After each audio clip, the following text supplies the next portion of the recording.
Fala pessoal, sejam bem-vindos ao canal Brazilian Dev, meu nome é Paulo Raoni e esse aqui é mais um vídeo da série Python Essencial. Nesse vídeo nós vamos falar sobre tratamento de exceções, como é que a gente faz para tratar um código que está dando um erro ou que vai dar algum tipo de exceção. A gente vai ver nesse vídeo. Antes de continuar, eu peço que você se inscreva no canal e ative a notificação para não perder os próximos vídeos da série e os próximos vídeos que eu for lançar no canal. Beleza, eu tenho esse código aqui, ó.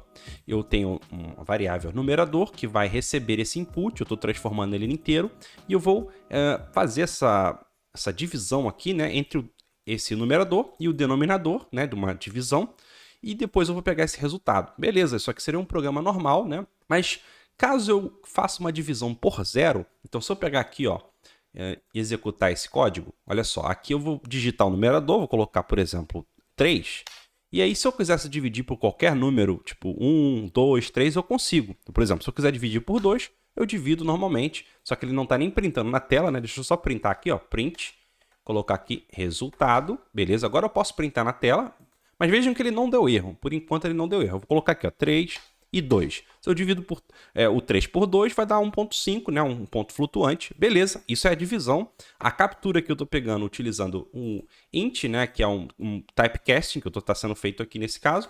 Beleza, agora se eu fizer uma divisão por zero, olha o que vai acontecer. Vou botar aqui, ó, o número 6 dividido por zero. Olha o que ele vai trazer para mim. Ele traz isso daqui, que é um erro, divisão por zero, e ele quebra o programa sai, entendeu? Não tem mais nada acontecendo aqui que eu possa entrar no programa, ele não continua executando. E aí é que tá, aí é que entra o tratamento de erro. Isso é uma coisa muito importante na programação e tem muita gente que às vezes fica desleixado nesse ponto aqui, achando que não, já sei programar, já sei como desenvolver o código, não preciso me preocupar com erro. Errado. Isso é uma das coisas mais importantes, porque você vai encontrar erros sua vida inteira programando. E você, na verdade, vai ter que trabalhar mais em erros do que em acertos, em códigos redondos, né? Porque você vai precisar tratar todas as situações possíveis de entrada que o usuário pode trazer. E o usuário é um dos seres mais criativos. Para quem desenvolve já sabe disso. Então como é que eu faço para tratar esse erro? Como é que eu faço para poder contornar essa situação? Para fazer com que o nosso programa continue rodando? Eu vou usar um bloco de try. E o try e except, não try catch, como algumas pessoas conhecem em outras linguagens. Aqui o except. Então eu vou usar esse bloco, eu vou ter que dar uma indentação aqui, para poder não dar erro, e aqui embaixo eu coloco except. E aqui, ó, depois da palavra except, eu digo qual tipo de exceção que eu vou esperar. Aqui eu vou colocar exception, que é uma exceção padrão, uma exceção bem generalista, que ela vai trazer qualquer tipo de exceção possível de forma geral. E aí eu posso agora, aqui dentro, ó, colocar, por exemplo, print. Posso printar aqui qualquer coisa, colocar aqui, deu erro. E aí, beleza. Fazendo isso daqui, eu já consigo tratar de uma forma bem simples o nosso problema. Olha só. Vou dividir de novo por zero. Vou colocar qualquer número aqui. Vou colocar 10 dividido por zero. E olha só, deu erro. Ele não quebrou, né? Mas terminou o programa porque não tem mais nenhuma instrução, né? Se tivesse alguma outra coisa acontecendo, ele não iria quebrar e iria seguir o caminho, o fluxo. E olha só, não estourou aquele erro para o usuário, aquele erro feio, né? Aquela coisa de traceback, aquela coisa toda. Ficou uma coisa mais fácil de entender, o usuário não toma um susto, né? E fica mais seguro também para a aplicação. E agora, uma outra coisa. Eu tenho essa exceção aqui, mas eu também consigo fazer outras coisas. Não é uma boa prática eu ficar só trazendo uma exceção assim, generalista, né? Para todos os tipos de erros que eu tiver. Eu posso fazer uma exceção exclusiva para cada situação possível, né? Que eu puder encontrar dentro da minha aplicação. Então eu coloco aqui, ó, eu posso colocar mais de um except. Então eu posso pegar um outro except aqui e colocar, por exemplo, ó, zero division error. Então, ao invés de ele pegar quando for outro tipo de erro qualquer, ele vai pegar somente o erro quando for divisão por zero. Então aqui, ó, eu vou colocar esse print aqui em cima e vou colocar que deu erro na divisão por zero. Não pode, né? Não pode dividir por zero. Não pode dividir por zero, né? Matemática é clara. E aí agora, se eu colocar aqui, ó, e rodar novamente, vocês vão ver que colocar aqui qualquer número dividido por zero. E aqui, ó, deu erro na divisão por zero. Não pode. Beleza, eu poderia colocar uma outra coisa. Por exemplo, se eu quisesse dividir por um valor, uma string, eu poderia colocar um outro tipo de exception aqui, ó. Colocar aqui mais um exception aqui. Ó, caso a divisão tenha sido por uma string, eu vou colocar aqui, ó, value error, e vou colocar aqui, ó, somente números, né? Somente números são permitidos. E aí agora, se eu fizer algum tipo de divisão que não seja por número, então eu vou colocar aqui ABC. E aí, olha só, ele já até traz o erro para mim, ó. Digitei ABC, ele está esperando inteiro aqui, né? A entrada seja um inteiro, ele já vai dizer para mim, ó, somente números são permitidos. Eu consigo também ver o valor desse erro, né? Eu consigo ver o traceback, né? Pode ser que o desenvolvedor tenha vontade de ver o log, isso é importante, você ver os logs dos erros, e a gente utiliza o as alguma coisa. Você coloca um alias para ele, para o tipo de erro. E aqui o padrão é de exception mesmo, de erro.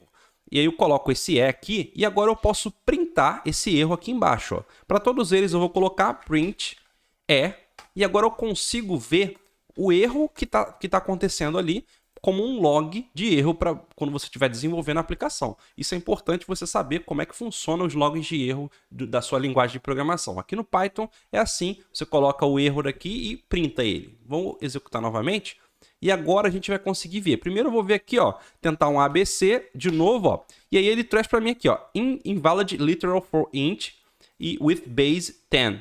Então ele diz que não pode ser, né, esse tipo de valor para um inteiro que seja base 10. A mesma coisa se eu fizesse a divisão por zero. Vou colocar a divisão por zero aqui, ó, 10 dividido por zero, ó, division by zero. A gente já sabe que é divisão por zero, né? E qualquer outro erro, ele cairia no último caso aqui. Agora vamos lá. Caso tudo isso ocorra e eu queira que execute algo após, eu poderia colocar agora uma outra coisa aqui. Eu poderia colocar um else.